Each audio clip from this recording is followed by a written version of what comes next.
my name is Josh Murphy. My nickname is Bones, which has been a nickname since I was a year and a half old. I was a really skinny kid, so you'll see both of those names. The film Artifishal is really about the fight to save wild salmon, and I think we have to recognize what wild salmon is first, because most people know of farmed salmon and they know of wild-caught salmon, but they might not know that many of the salmon, specifically on the Pacific coast, are now actually bred in hatcheries and then released into the ocean. Over 5 billion salmon were released last year.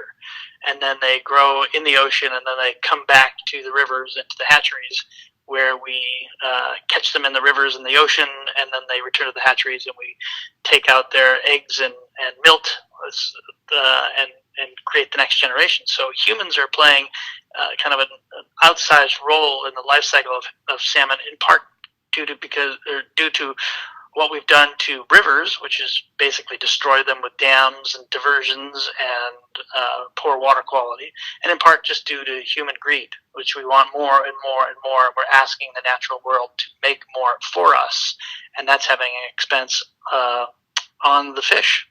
And we are now seeing that what we used to think was possibly a good thing is actually driving fish further, specifically salmon, further towards extinction.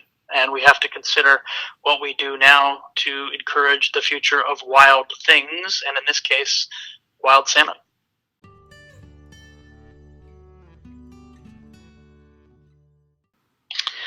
It was an interesting one. It was a tough one because, when you start with a topic, oftentimes topics come with an emotional charge even before you begin. So in a movie like Blackfish, you know that the charge emotionally is captive orcas. That carries with it a sense of, there's something wrong here. Or in the Cove, we start with the slaughter of dolphins. That starts with an emotional charge. The idea of a hatchery is something that I think until quite recently most people thought was good. And so we were basically upending a century worth of false narrative or storytelling that basically said, hey, we're doing the right thing by raising and releasing fish into the wild. And so we had to start in a place that was either considered good, that we were going to debunk, or just not really something people thought about that much. And so we had to find a way to provoke people into considering the real cost, both environmentally and socially and economically, to this practice. And only then could we actually open their minds to saying, how might we do something different in light of science that tells us what we've done was wrong? And so we had to find compelling characters and super compelling imagery, because ultimately I wanted to make a kind of a beautiful film about an ugly issue. And so how do we do that and keep people's attention? And I think you do that through really great cinematography and really great storytelling, especially when you're starting with something that's a little less emotionally charged.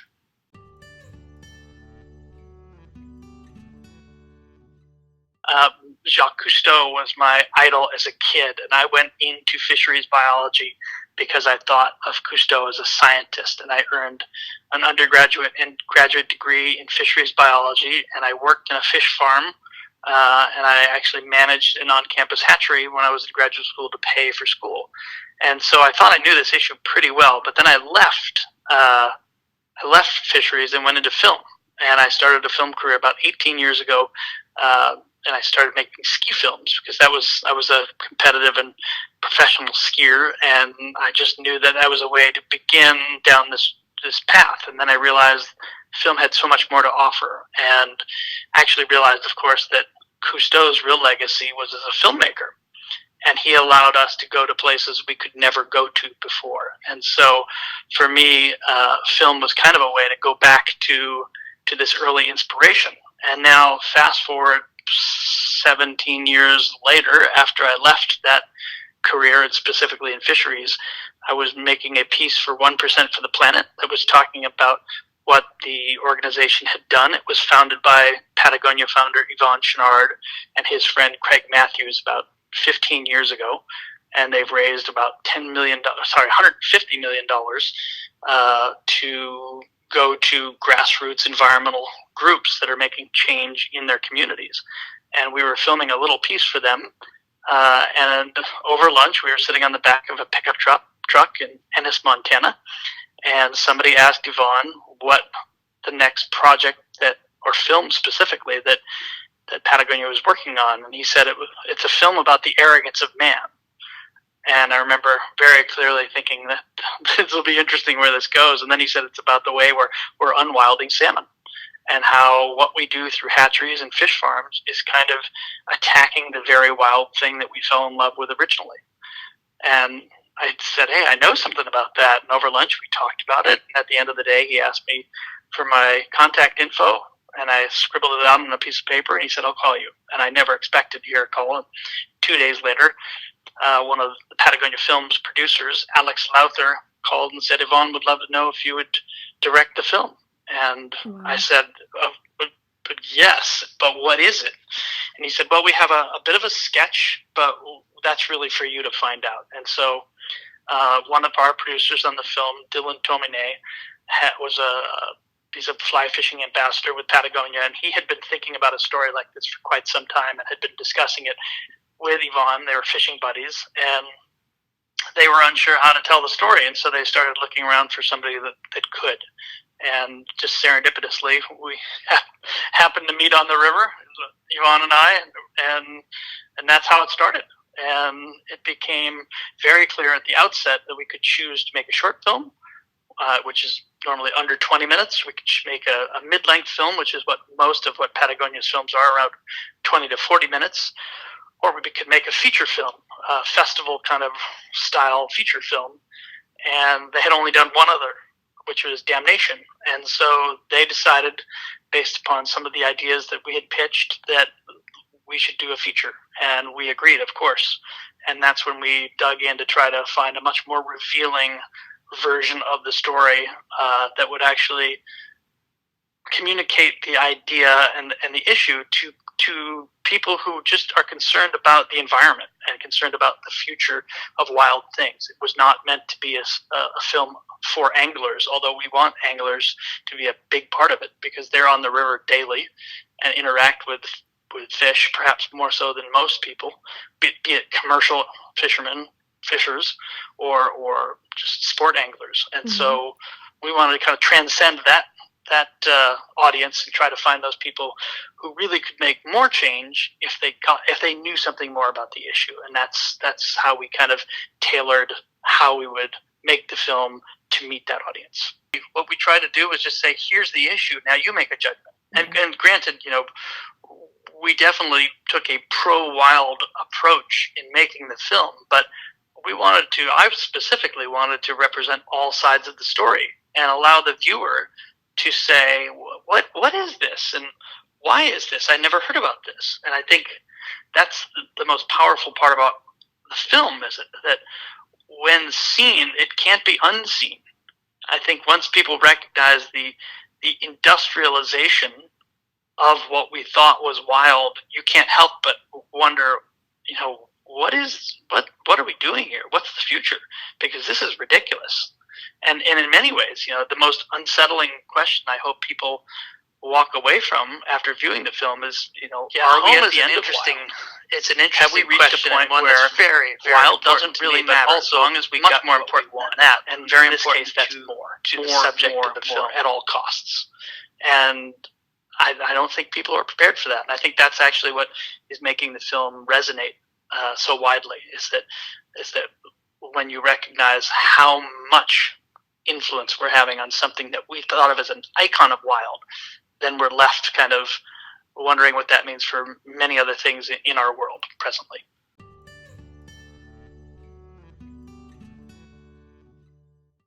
For me, home is a place where you feel fulfilled by both the landscape and the environment, the place that you live, but also more importantly even than that, the people you live around. And I think once you've kind of established home, you can find it in multiple places.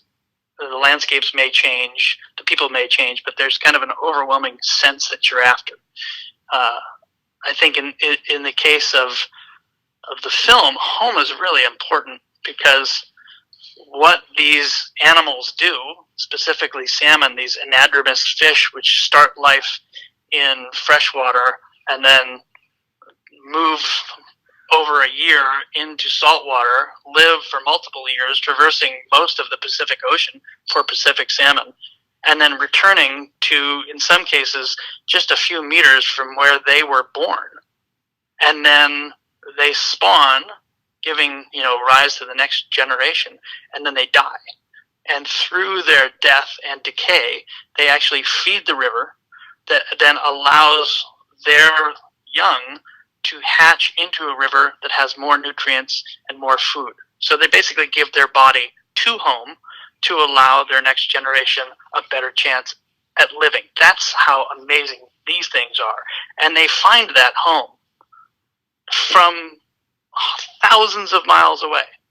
When you think about, like in Idaho, salmon will leave and go down the Snake River and go over 8 dams on the way down, and then leave and go as far as Russia, clear across the ocean, and then come back, travel over 8 dams, over 900 river miles inland, climbing nearly 7,000 feet of elevation to get back to the same spawning grounds that they were born in.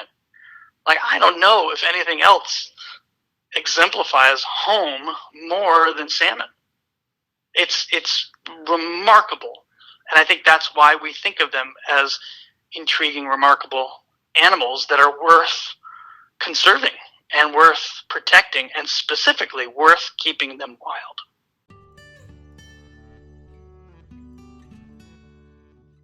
There's a wide call to action, which is we must protect wild places and wild things. Specifically for us, that's about protecting rivers, wild rivers that have in them wildlife, and that is fish. We, of course, talk about salmon and trout, but it's just a lens through which we see the protection of wild fish generally. And wild fish are the last wild food that we as humans eat on scale, period, full stop. There is not another animal that we actually rely on in their wild form to support us. Billions of people literally are their main protein daily is wild fish, not salmon, but wild fish. And if we think that we can farm our way out of that problem and give up on those wild systems, we're fooling ourselves. And so the call to action specifically in our film is protect wild salmon and the environments that support them. And that also means in the film we see the impact of trying to help these waning populations of orcas, the southern resident killer whales, by producing more salmon in hatcheries to feed them, rather than by fixing the environments that we have destroyed, those rivers that we have destroyed that used to foster healthy wild runs of salmon. And through those wild fish, the orcas will sustain as well. But if we think that we can control nature to the point where we are supplanting wild by artificial versions, which is, of course, where the film got its name, we're in for a big disappointment. And so this call to action is protect wild fish and protect the southern resident killer whales, protect wild rivers, remove dams, and fish farms that affect wild salmon, and look for a future that is much more inclusive of those river environments which have supported wild fish for tens of thousands, if not millions of years.